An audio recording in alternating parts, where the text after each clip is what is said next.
Welcome to Let Me Fix This. Enjoy the video. You start by verifying the basics but move fast. Test the wall outlet with a known device to rule out mains.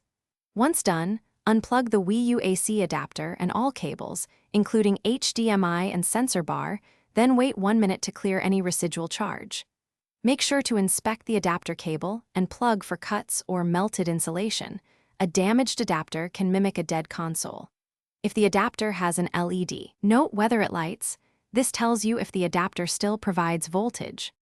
Now perform a controlled power cycle and probe for faults. You should measure the adapter output with a multimeter or swap in a verified 15V adapter. This confirms the console is actually receiving correct voltage. Once you confirm adapter health, hold the Wii U power button for 10 to 15 seconds to fully discharge internal capacitors, then press it once to attempt a clean start. If those steps fail, and you are comfortable, open the case to inspect the input fuse and nearby components for burns or loose solder. Because physical damage often stops. To finish, replace any confirmed faulty parts and reassemble the unit.